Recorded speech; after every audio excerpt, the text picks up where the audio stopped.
We're here to celebrate mothers. Happy Mother's Day to all of you mothers out there. Tonight is designed to be a conversation with mothers like yourselves, hearing from mothers like yourselves, sharing our experiences to date, and to hear from you as well, you know, how the journey you've had to get to this place. And so we look forward to having you all here and to welcoming you. Happy Mother's Day to all of you. We want to empower you mothers and celebrate you for doing such a wonderful job. You sacrifice every single day for the lives of your children, and it's just a way for us to say thank you and to say to you that what you do is not in vain. We are hoping that you'll celebrate with us.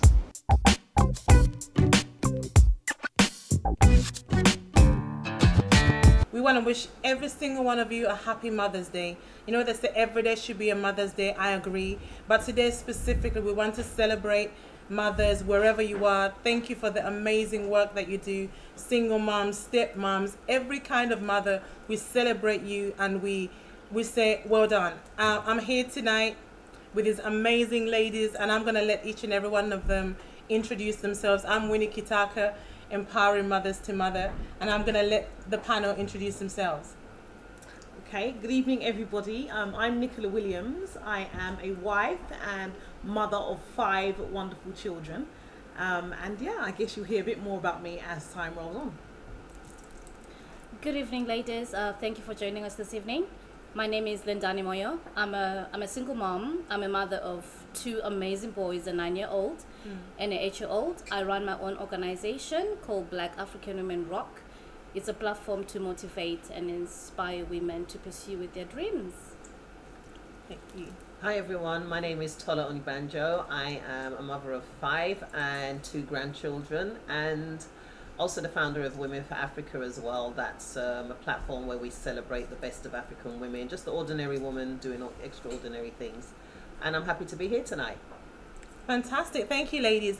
And what we're going to do tonight's designed to be a conversation. So we're going to have a conversation with each other, and we get some of our mums that are here tonight also to ask questions where they feel they need to.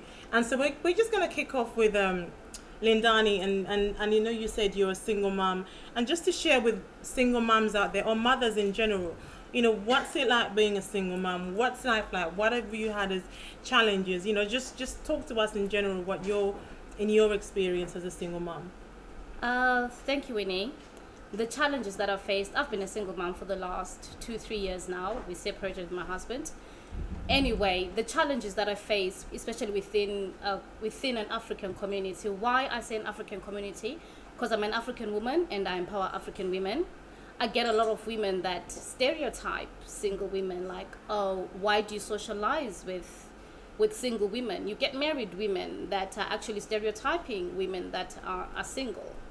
And that is like one of the greatest challenges that I really come across as a single mom. And obviously with the work that I do, where there's a lot of negativity as well, where people, they feel because I'm empowering women as a single woman, you are empowering married women to leave their husbands. So that is like really a very great challenge that I come across every time. And obviously I'm a mother of boys, and that is actually a great challenge because I'm constantly trying to be the rough mommy all the time, where I have to play daddy, we playing the wrestling, the boxing and everything, because you also have to be tough. As much as being a woman, you also need to find that male side of you where you have to balance, you know, being the female and also being the male in the house. So that is like one of the challenges as well. And obviously being an entrepreneur, I'm running my own organization, which is on its 3rd year now. And that's another challenge on its own role, because obviously I had to look at the financial side of things, because now there's only one income coming into the house. And obviously when the breakup is really that painful, the other partner, you are not on a common ground where when you want the help, they're not willing to help, because everybody is so bitter, they are so sour, you are fighting. So you have that financial side of things now where you have to think that you've got one income coming into the house. How do you balance, you know, for things to flow? You've got a business that you want to run, you've got kids here who want A, B, C, D, they want these activities. So it is a great challenge. But obviously being a religious woman, my faith as well plays a part, where I just pray about things, and obviously not playing the victim, because a lot of the times we play the victim, where you're like, oh, I'm the victim, I'm this. But once you get that out of your mindset of playing the victim as a woman, that, oh, I'm a single woman, you put yourself in a box. Where I had to make that decision that, Lindani, you need to get out of that box of being the victim, of being the single mother. I'm a parent, I'm a mother. So that actually helped me to balance off everything that I have to do on my everyday life, really. Thank you, Lindani. Let me ask a quick question. I know questions are going to come a bit later. Do you ever get people ask you, you know, are you being a kind of a bad, you have 2 boys, right? 2 sons. Yes, I do. You know, how do you play that? Are you being a bad role model for your boys? You know, like, are you portraying a message that, you know, I could do it as a woman and I don't need a man? Do you ever get people ask you such questions? And if they do, what do you say? I get that a lot. Thank you, Winnie, for asking that. But my belief is I'd rather be in a happy place, because there is no point for me being in a marriage and I'm raising boys and I'm being in a marriage where I'm not happy. We are constantly squabbling. We are constantly fighting in the house. These are boys who are watching every day. Mommy is not happy. Because for me, my happiness comes first. A lot of people don't think it's being selfish, but I feel if mommy is happy, I'm able to deliver, because these children, they're very young and they're kind of like drawing all their emotionalness to mommy, because as mommies, we do everything. Even if you are a married woman, but as a mother, you literally do everything in terms of you are constantly with the kids. So imagine you're being with your children every single day.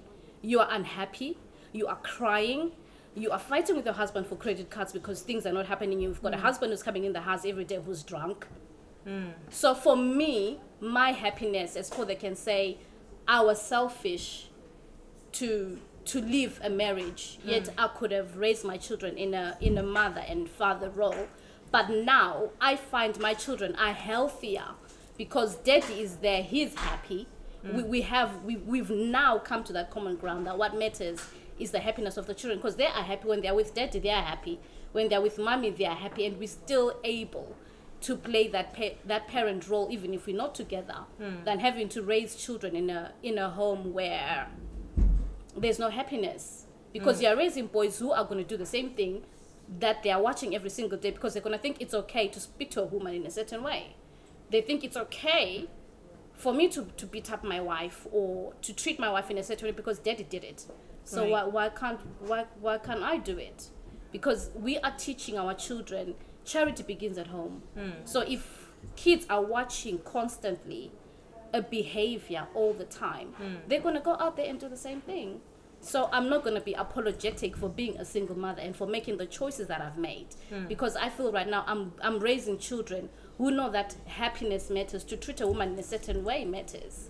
Okay. So that's just really where I'm coming from, and as much as it's going to look wrong to our cultural beliefs, but what matters is the happiness of the children as well, as much as it is for a mother in the house to be happy and be treated like the queen, because I believe I'm a queen. And if you cannot treat me like a queen, there's no way things are going to work. Okay, fantastic. You know, you talked about, you know, being a single mom, and you brought marriage into it. And Nicola here, I know you do a group called Noble Wife, and you're a wife and a mother. You know, just tell us a little bit about what you do, and, you know, in kind of contrast with what Lindani is saying, you know, being in a marriage relationship where things are not working and you want to come out for the good of your children. And, you know, tell us a little bit about what you do with Noble Wives and what you encourage in such situations. Just shed some light on that. Yeah, I think I'll probably start off by saying that I'm married myself. I've been married for 13 years this year. And going back a little bit, actually, I was a teenage parent. And so my then boyfriend and I were very young when we became parents, 17 and 18. And we went on to get married 6 years later. So I was 22 when I got married, quite young. One of the biggest challenges that I've had being married and getting married so young and having children so young is learning to kind of discover who I am. Because when you do things really young like that, you actually haven't got to a place where you're a fully fledged woman and where you actually know who you are and what you're about. And so that discovery has had to be something that's happened over the years, whilst being married. But in terms of like Noble Wife and the things that I do in that arena, I have a real heart for wives. I don't think for a second that it's easy being a wife, whether you are married to a husband who is a very good man, who's very loving, or a husband who's really difficult. And I'm not one that will advocate anybody staying in an abusive marriage, and absolutely agree with Lindani on the point that women deserve to be treated like queens. You know, there's no excuse for giving, I guess, your woman any less than 100% of yourself. And it's very, very important that that is modelled for your children as well. And I think what I realised through the years is that women really struggle in marriage. You know, a lot of the time we look at Hollywood, or we look at other people and we think, oh, they've got this perfect marriage, you know, they're in love, and we look at all of these measures, and we look at what we see on the television, and actually it's not a realistic picture of what marriage can be like. Don't get me wrong, marriage can be fantastic when you do it right, but it's not like that all of the time. It doesn't look like that all of the time. And so my heart for wives really is to support them in the realistic reality that is marriage, and that involves sometimes some really tough stuff and some really tough decisions. Some women make the choice to leave the marriage, and that's their choice. You know, I would never pressurize anybody to stay in a marriage that is unhealthy for them. But at the same time, I also want to inject hope into some of these women that do want to rebuild things, and you know, perhaps their marriage has got to a place where they feel like there's no other way out, and actually there can be some hope. And really, I guess that's birthed from some of the challenges that I've had to face in my marriage. Sure. So I don't know if that answers your question. Yeah, fantastic. And you know, again, talking about marriage and talking about relationships, and you know, when you have families or situations where you have stepmoms, and this is where I bring Tola into the picture. You know, being a stepmom, what's that like, and how do you handle, you know, the other mom or the ex? You know, just talk to us a little bit about that, and help mothers out there in how to handle that whole scenario. I think for me, when I met my husband, I think it was different from what I expected, because I always used to say, I had 2 boys, and I always used to say, you know, like any man that I meet, you know, he has to love my kids just as much as he loves me, you know, that kind of thing. And that's ideally what I wanted, you know. But then when we got together and everything else, I realized that it wasn't like that. You know, my husband fell in love with me. He didn't fall in love with my children. That is a process, you know, at the end of the day for him. You know, it was me that he met, it was me that he saw, and me that he started talking to. And, you know, so whether they say it's love at first sight, it's love at first sight with you, not love at first sight with your children, you know. And that, so that I came to realize that that was a process later. I mean, when I met him, he had a child, I had 2 children, and we got together, and then we just found that, you know, we were just having a lot of like challenges, and you know, and we couldn't figure out who was right, you know. I mean, obviously you think you're right, and then he thinks he's right, and you know, it was a lot. And I started looking for books and stuff on step parenting, and you know, just to see if I had anything to back me up so that I could say yes, I'm right, you know, kind of thing. But I didn't really find anything. But we kind of like worked through a lot of things, because I decided that for me, it wasn't really about being a step parent. It was more about being a parent. And I think, you know, like that word step, if you focus on that, you know, you'll start thinking, oh, maybe I need to take a step back because that's his child, and, you know, that kind of thing. And, you know, and then you take on a totally different role. So I kind of like move the step and I say I'm a parent. So that's why I say I have 5 children. I have 4 biologically, and then my husband. But you know, like if I'm explaining to people, then I'll say, you know, 1 is my stepdaughter. But if they say how many children you have, I say I have 5, because I have 5 children, and I treat her exactly how I treat my own children. That's how we are. That's just the relationship that it is. My big boys, they refer to her as their sister. You know, so if they say to friends, you know, like they'll say that's my sister. They won't say that's my stepsister. And that's how they introduce her and everything, you know. And that's kind of like how we've just had everything, you know, from that. So you know, a lot of people used to see us and think, oh, you know, like, how did you do it? How did you guys? And, you know, and I just decided that that book that I was looking for, that I couldn't find, I was going to become that book. So then I wrote the book, and, you know, and it's titled Steps, and it's the strapline is, it's time to quit step parenting and become a parent, because you have to be a parent to that child. And I think people need to understand that, you know, because there are a lot of single women, you know, at the end of the day, and we don't want to be single forever. I mean, when I had my 2 boys, I didn't want to be single forever. So I knew I wanted to be with someone, but I just didn't know it was going to be, you know, like that. You know, it was, you know, we were having, I mean, I wrote about a lot of things in the book, you know, like, it was like, you know, when you've done something for so long, and you know that this is the way it's done, and somebody else comes and says, oh, you shouldn't be doing that, and you think, are you challenging my parenting skills? I mean, it's worked for me all these years, but you know, it was like he was letting me see things that I wasn't seeing at the time.